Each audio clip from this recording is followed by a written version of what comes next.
Amis de la radio, bonjour. Et comme promis, on va profiter de ce petit kit là de récepteur à bande aviation que j'ai commencé à vous montrer pour faire quelques manipulations, quelques mesures, essayer voilà de voir un certain nombre de choses. Alors aujourd'hui, on va faire quoi? On va monter et mesurer la réponse du filtre d'entrée. Voilà, je vous ramène bien sûr à mon épisode 1, mais on voit que voilà, le signal d'antenne qui arrive à cet endroit-là, il passe dans ce filtre passe-bande censé recevoir déjà les fréquences qu'on veut recevoir, c'est-à-dire la bande de fréquences qu'on veut recevoir, c'est-à-dire de 118 à 136 MHz, et éliminer le plus possible les autres. Alors on va profiter de ce montage justement aussi pour regarder différentes manières de mesurer ce qu'on appelle la courbe de réponse de ce filtre, c'est-à-dire justement dans quelle mesure il réjecte bien ces fréquences-là et ne prend que celles que l'on veut avoir dans cette bande. Donc ce filtre, il est ici. Alors j'ai commencé à le monter. Alors déjà, on peut voir que, alors je ne sais pas en quelle mesure ça joue, mais on voit que là, les condensateurs devraient faire 43 picofarads et que dans le kit, ils font 47. En même temps, on voit une autre chose, c'est que c'est des valeurs très faibles et que les condensateurs qu'ils ont donnés, honnêtement, c'est pas des trucs de super précision. Ça veut dire quoi? Ça veut dire que, je veux dire, entre le filtre théorique qu'on calcule, qui à la limite aurait pile poil la bonne réponse, et la vraie courbe qu'on va avoir, il va y avoir des choses qui vont être un petit peu différentes du fait des valeurs. Ce qui fait que ça risque de décaler un petit peu le filtre. Honnêtement, je me suis posé la question de dire qu'est-ce que je fais? Je pioche dans mes composants de super qualité et puis j'essaye de mettre le plus près des trucs voilà, bien appairés entre eux et le plus proche possible de 43 picots, ou je fais avec les composants du kit. Pour l'instant, je me suis dit non, on va faire avec ce qu'ils donnent dans le kit, de façon, je veux dire, à ce que les gens qui achètent ce kit, voilà, je leur montre pas quelque chose qu'en fait ils auront pas. Donc là, j'ai vraiment pris, on va dire, le filtre brut de fonderie et avec les composants fournis avec.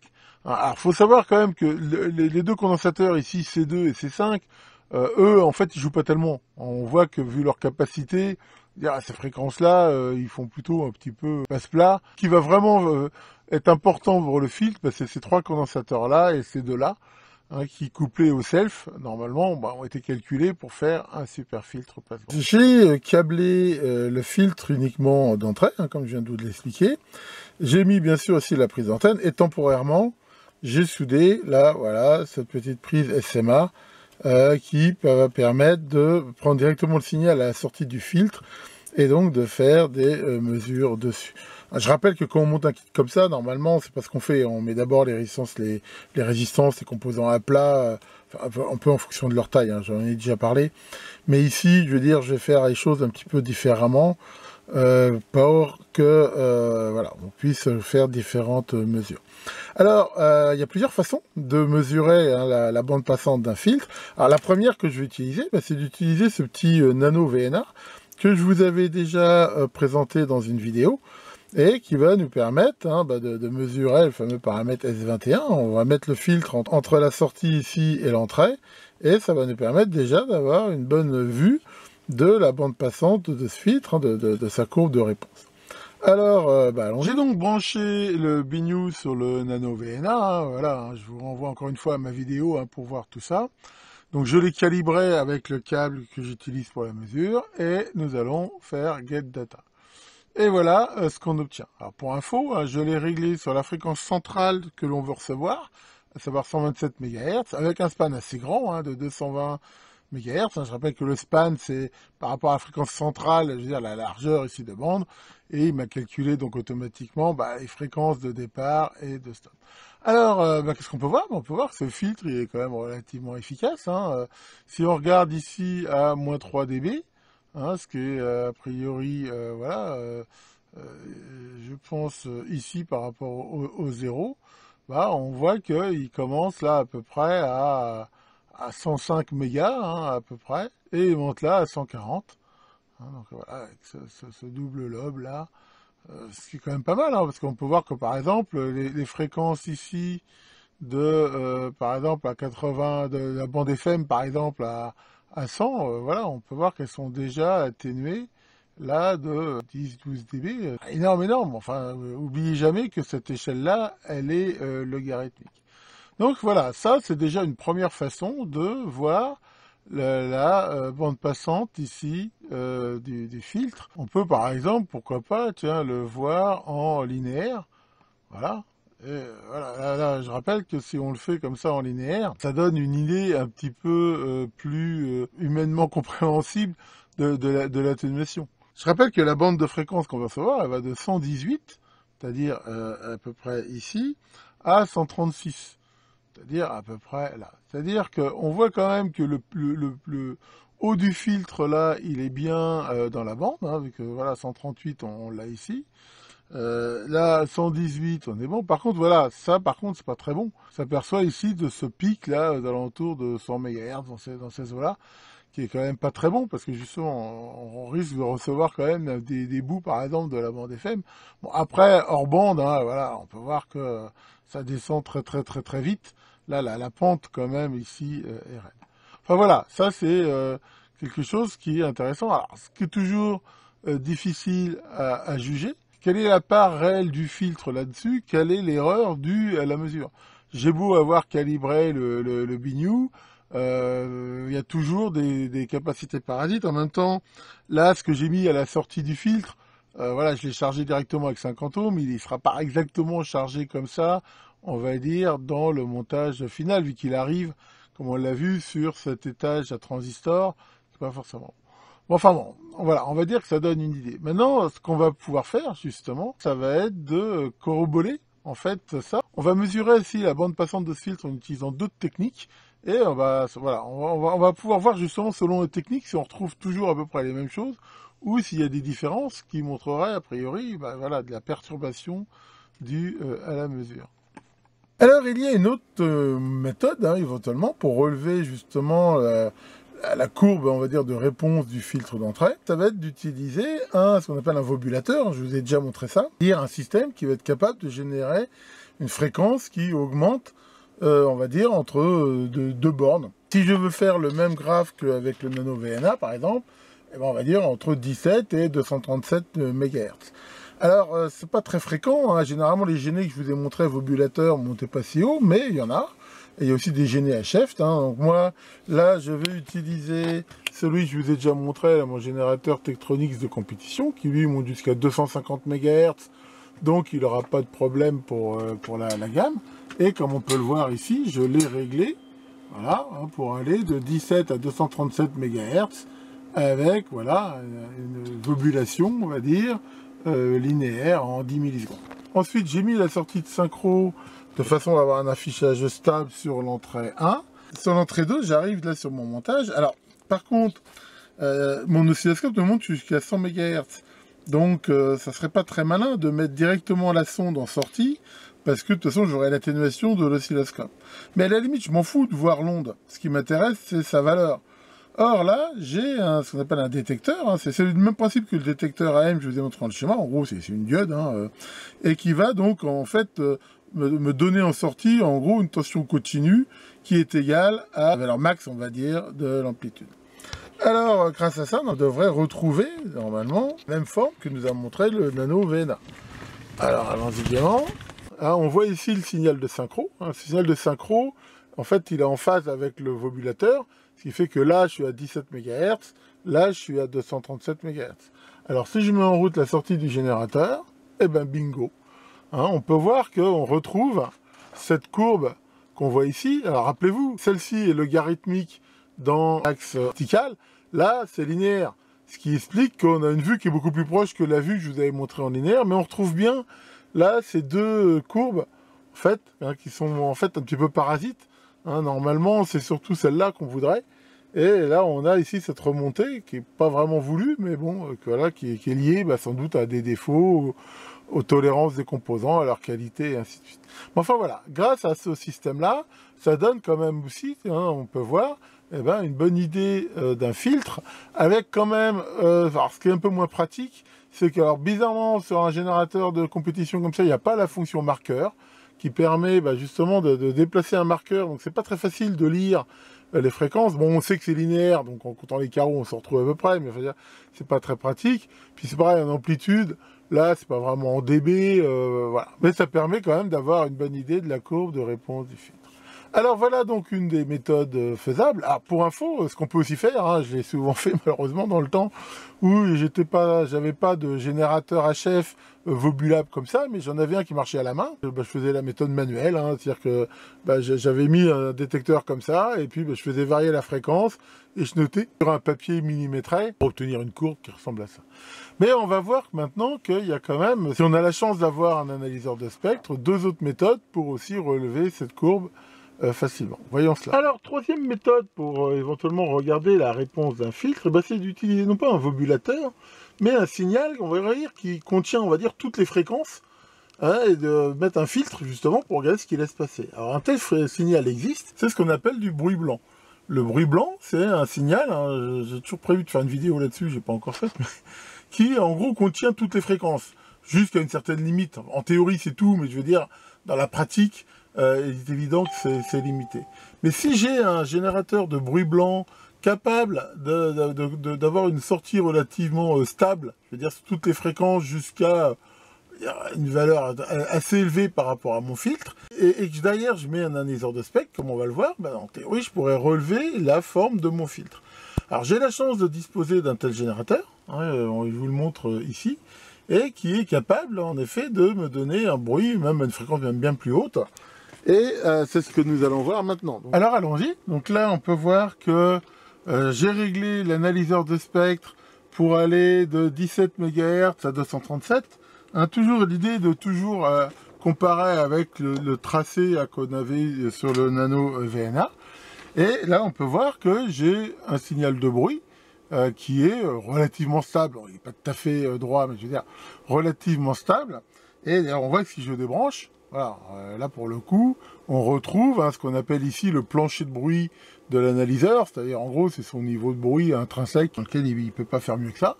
Donc là, voilà, quand je mets, je veux dire pas de filtre, et maintenant, justement, nous allons brancher le récepteur. On voit que ça balaye assez lentement, pourquoi? Parce que j'ai mis ce qu'on appelle la résolution bandwidth assez basse, de façon à avoir justement une bonne résolution en fréquence. Alors ce qu'on peut voir déjà, c'est assez intéressant, c'est que voilà, le fait de bouger un peu le circuit, ça change pas mal la réponse. Bon, à la limite, on va peut-être essayer d'aller un petit peu plus vite. Voilà, l'avantage c'est que là ça résout pas mal. On voit par exemple que le simple fait de rapprocher la main, voilà, hop, ça peut changer du tout au tout la réponse. Enfin, en gros, qu'est-ce qu'on constate? On constate qu'on retrouve quand même relativement la forme là de mon filtre.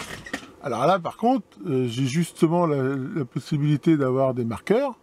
Voilà, par exemple. Et là, je vois que mon filtre, en gros, il va de à peu près 100 MHz à, si on regarde ici, à peu près 139 MHz. Voilà, là, ça me permet quand même de faire une mesure.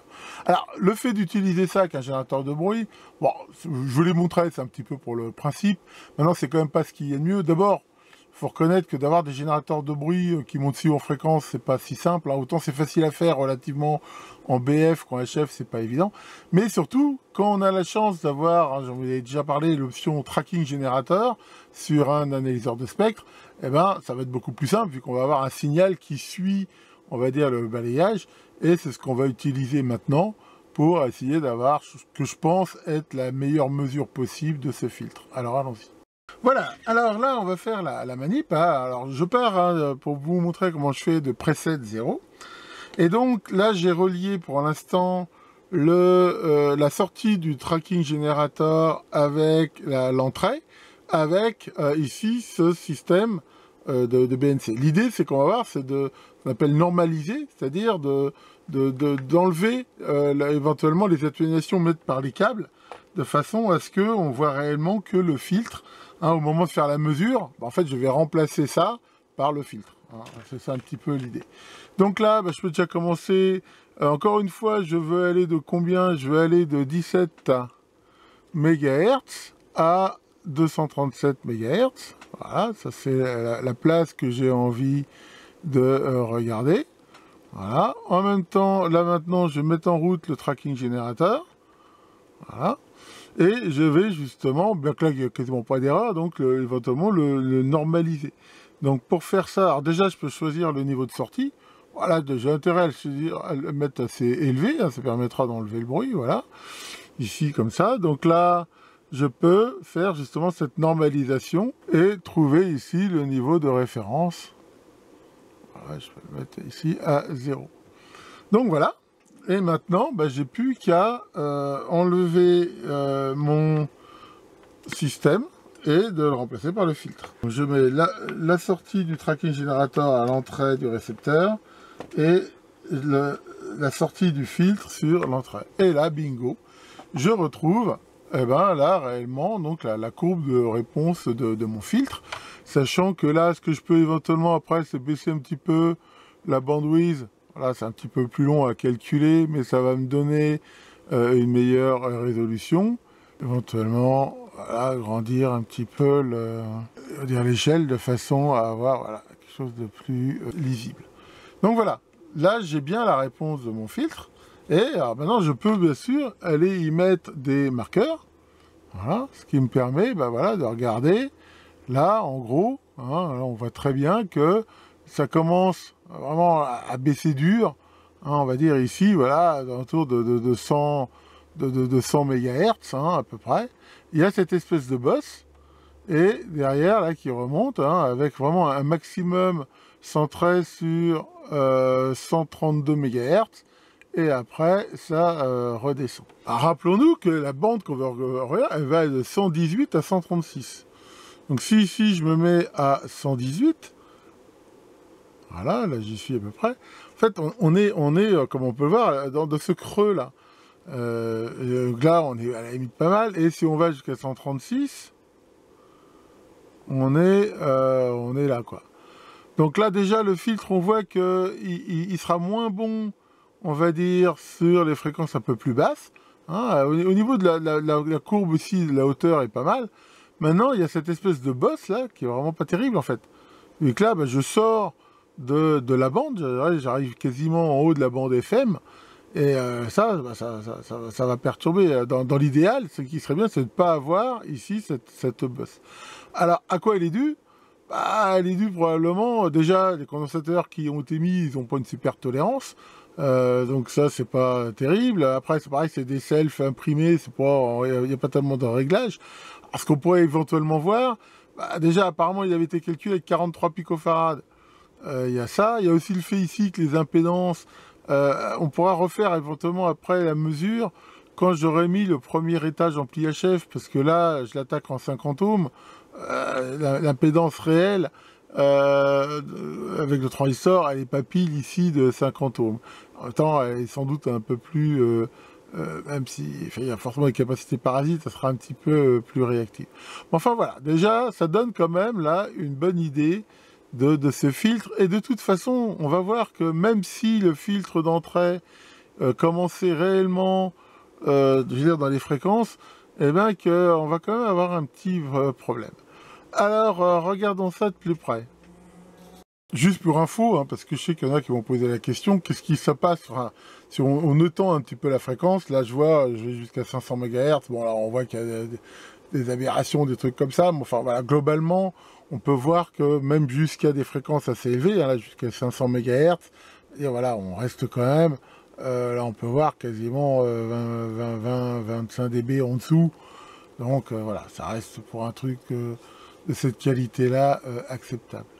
Bien, alors maintenant qu'on a un peu ce filtre et un peu aussi un peu d'informations sur ce récepteur, on peut déjà faire quelques calculs et s'apercevoir que ce récepteur il va avoir quelques petits défauts. Dans ma première vidéo, j'ai parlé, peut-être de façon un peu incorrecte, il est vrai, que le filtre d'entrée allait rejeter ce qu'on appelle la fréquence image.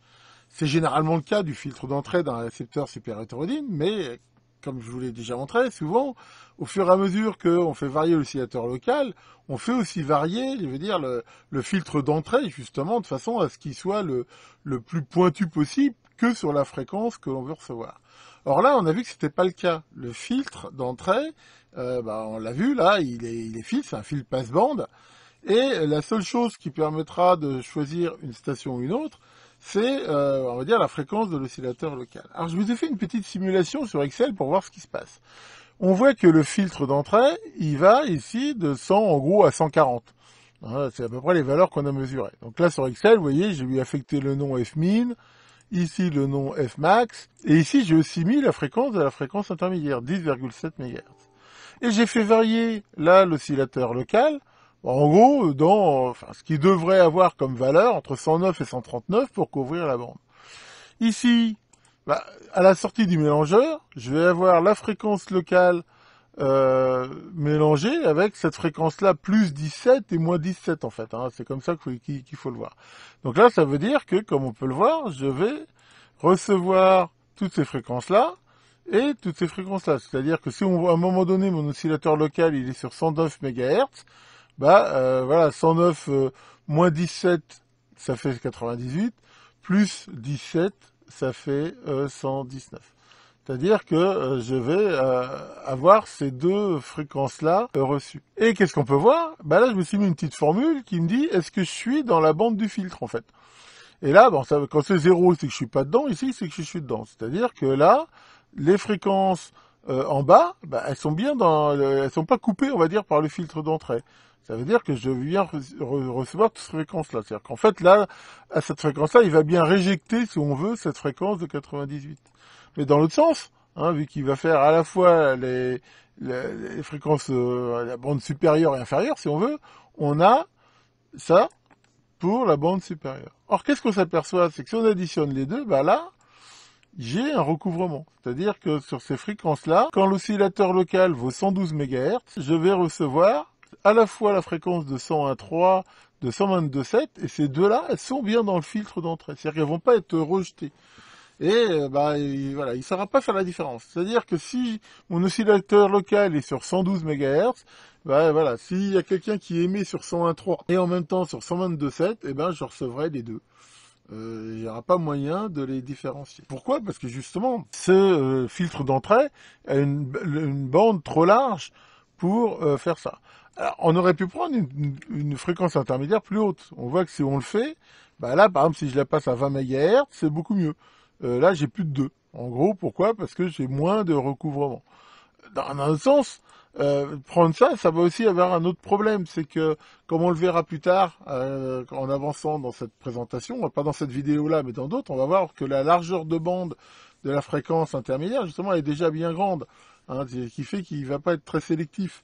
Donc d'avoir pris 17, il pouvait difficilement en prendre moins, mais on a ce problème. Et s'ils avaient pris 455 kHz, par exemple, c'est encore pire, là, on recevait toutes les fréquences en double, plein pot, quoi.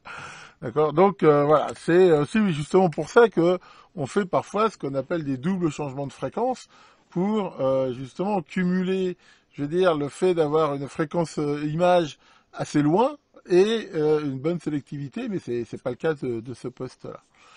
Donc voilà, déjà, rien qu'en regardant ça, et grâce à cette petit tableau Excel, qui est très facile à faire, on s'aperçoit que voilà, il y a des fréquences qu'on va recevoir en double, et de toute façon, quand j'aurai avancé dans le montage, on fera des essais, et on s'apercevra que il y a des chances que justement ça soit vrai.